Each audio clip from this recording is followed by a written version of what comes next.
The owner of Death Row wanted to kill Snoop, but let's try to understand this by going back to the 90s. He got a contract for the movie Deep Cover, they got the money and had to make the soundtrack for the film. They wanted to include Snoop, but there was a problem. Suge didn't like him after their first encounter. Knight asked Dre if he was sure about Snoop, and Dre defended Snoop Dogg, saying to give his rap a chance. Later, the track is released. Snoop's next significant involvement is in the album The Chronic, where more people discover him.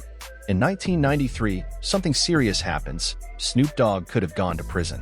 A member of a rival gang, Philip Waldemariam, is killed by Snoop's bodyguard, leading to their arrest. Snoop turns himself into the police, which doesn't please Suge Knight. He goes to Interscope and says we can't let Snoop Dogg go to jail, or we'll lose a big star. During the trial, Snoop released his debut album, Doggy Style. It became the #1 album worldwide, and rappers celebrated the success of his big hit, Murder Was the Case. Prosecutors built much of the case around the album's violent lyrics, paying special attention to this track that became a reality. Snoop had everything he ever dreamed of. He called Suge and asked what he needed: money, cars, and so on.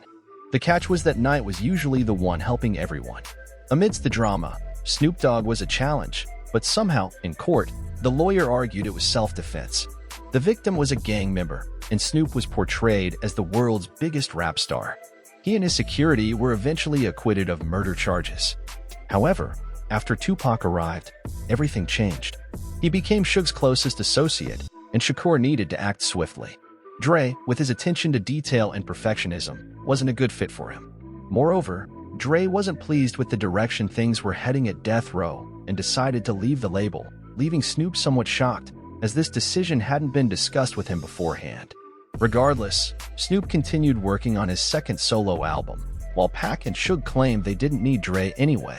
He deeply respected Dre but understood that if he wanted to join him, breaking free from this commitment wouldn't be easy. Tupac Shakur died in a Las Vegas hospital. Then comes the fateful day for both the Dog Pound and Death Row. Tupac wouldn't survive after being shot multiple times in Las Vegas. Snoop falls into a deep depression, unsure of what will happen next, but understanding that he needs to distance himself. In 1996, Knight was arrested for violating parole during a shooting in Las Vegas. Snoop wanted to end the conflict with Bad Boy Records. In a conversation with P. Diddy about the East Coast-West Coast feud, Snoop stated that all this rivalry was just a media creation. However, attempts at reconciliation were misunderstood, and their relationship completely unraveled. In 1997, Snoop and P. Diddy met to discuss the East Coast-West Coast War, agreeing that the media exaggerated the rivalry. Snoop had to hire security due to threats from Suge and his team. When Knight was sentenced to 9 years in prison, Snoop seized the opportunity and signed a contract with no limit. Responding to Suge, Snoop said it's about respect, but if they want to discuss business, they can. Master P paid millions to Suge to release Snoop from the contract. Working against the odds, through God's grace, Master P broke ties with Death Row. It was what it was, more negative than positive. Snoop paid to enter the game later. Suge claims Tupac was envied, including by Snoop. Some artists knew Pac and Snoop didn't get along, reflected when Snoop wasn't on a track with Pac.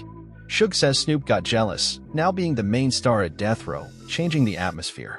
Suge Knight recently said Snoop used to be a superstar and is now just a no-limit soldier. Snoop responds that Suge used to be a CEO, now just a convict. In the next track, Snoop Dogg criticizes his former producer, whom he was paying, saying he's so hardcore he hasn't reached level 4. He also claims Suge ruined the hip-hop industry, calling him incompetent, along with his wife Michelle, rumored to have been involved with many men before marrying in '99.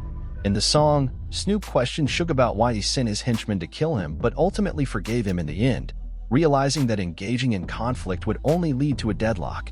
Snoop emphasizes that, despite their differences, there's mutual respect between them. He acknowledges Suge Knight's significance in his career, while Knight expresses gratitude for what Snoop has done for the record label, highlighting that their partnership was also a business decision. However, 6ix9ine accuses Snoop Dogg of snitching while watching a video with Suge Knight. Snoop responds, asking to be left alone. Snoop Dogg's material is all over the internet. Here's the documentation of Snoop Dogg, available for everyone to see, and the internet has started discussing Snoop's past again. Whether you believe it or not, it will be interesting to see what you think in the comments section. Should I make a video about the conflict between Dre and Suge? Let us know in the comments. Subscribe to the channel, and until next time, folks.